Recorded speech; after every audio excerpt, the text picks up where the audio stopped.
अगर तुम एक क्रिएटिव हो, चाहे वीडियोग्राफर, एडिटर या फिर एक राइटर, या फिर तुम्हारे पास सिर्फ एक विजन है कि कंटेंट क्रिएशन करना है या कैरी ऑन करना है, तो ये वीडियो तुम्हारे लिए है। लेकिन उसके पहले, this is Nishant, I go with the name Nishant unfiltered. I have over 75 के फॉलोअर्स ऑन इंस्टाग्राम और मैं फिल्म मेकिंग लास्ट 6 सालों से कर रहा हूँ। सबसे पहले बात करते हैं किस तरीके से क्रिएटिविटी को ग्लोरीफाई कर दिया गया इंटरनेट पे। लेट्स बी ऑनेस्ट, क्रिएटिव बनना दूर से बहुत ज्यादा कूल दिखता है, but in reality it's chaos. बहुत ज्यादा pressure, self doubt, rents and वगैरह वगैरह। लेकिन उसके बावजूद हर बार कुछ ना कुछ मीनिंगफुल क्रिएट करना पड़ता है। अगर मैं अपनी बात करूं तो मैंने इस साल मुंबई शिफ्ट किया है और जो मैं रेंट पे करता हूं वो कुछ लोगों के सैलरी से भी ज्यादा है। I guess I am not flexing at all, but it's true. मैं दो चीजों से सर्वाइव करता हूं, एक है क्लाइंट वर्क और दूसरा है content creation. Client work page my bill and content creation keeps the passion alive with me. और आज इस वीडियो में मैं आपको अपना एक्सपीरियंस शेयर करूंगा किस तरीके से आप अपना क्लाइंट वर्क और अपना पर्सनल वर्क दोनों बैलेंस कर सकते हैं। Number 1 is money work versus meaningful work. हमेशा याद रखो, client work equal to money work और मीनिंगफुल वर्क मतलब अपना कंटेंट। इन दोनों को मिक्स मत करो साथ में। जब मैं क्लाइंट वर्क करता हूं तो मैं बहुत ज्यादा डिलीवरी मोड में होता हूं, फास्ट, एफिशिएंट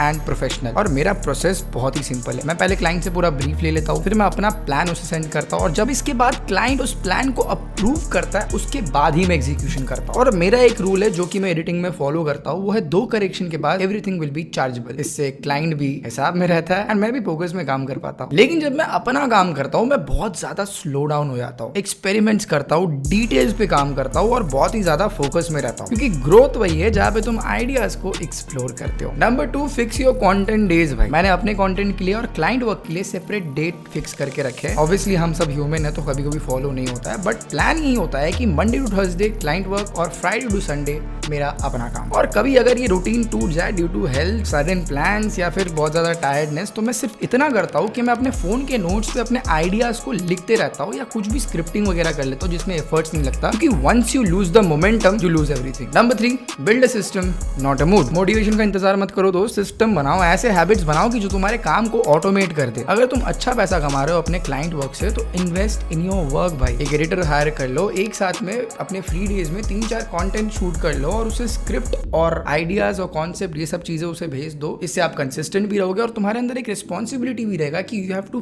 पे समवन। और जैसे मैंने आपको पहले भी बोला, जब भी आपको मौका मिले अपने फोन के नोट्स में कुछ ना कुछ लिखते रहे, because consistency doesn't comes with passion भाई, इट कम्स फ्रॉम प्रोसेस। तो अभी तक हमने बात किया बैलेंस करने के बारे में, अब बात करते ग्रोथ के बारे में। Number 4, why should you move to a big city. बहुत लोग मुझे बोलते हैं कि इतना स्ट्रेस क्यों ले रहे हैं, मुंबई में घर बैठ के काम कर ले, कुछ पैसे भी सेव हो जाएंगे और स्ट्रेस फ्री भी रहेगा। वो नहीं समझते कि कंफर्ट जोन क्रिएटिविटी को मार देता है। Big cities keeps you awake. यहाँ पे हर वक्त कोई ना कोई अपने सपने को चेस कर रहा है। वो कॉन्स्टेंट प्रेशर जो है कुछ ना कुछ बनने का, वो आप हमेशा इस हवा में फील कर सकते हैं। It keeps reminding you that you are not special and that's humbling. अगर मैं अपने होम टाउन से यहाँ पे शिफ्ट नहीं होता तो 110% मैं पैसे तो बहुत सेव कर लेता, लेकिन वो जो मोमेंटम है वो मैं खो देता। मेरा ये मानना है, don't quote me on this, growth तभी होता है जब तुम अनकंफर्टेबल होते हो। Number 5, lessons to win this creative race के बारे में। अगर तुम्हें एक क्रिएटिव रेस जीतना है जहाँ सब कोई क्रिएटिव है, तुमसे फार बेटर है, तो फिर तुम्हें चीज एक ही चीज याद रखना, skill is your base and taste is your advantage. सबको एडिट करना आता है लेकिन सब कोई फील नहीं समझते। इमोशन, पेसिंग, स्टोरी ये सारी चीजें सीखो भाई, क्योंकि टूल्स बदलते रहेंगे लेकिन स्किल्स हमेशा वही रहे। प्रेशर हैंडल करना सीखो। अगर तुम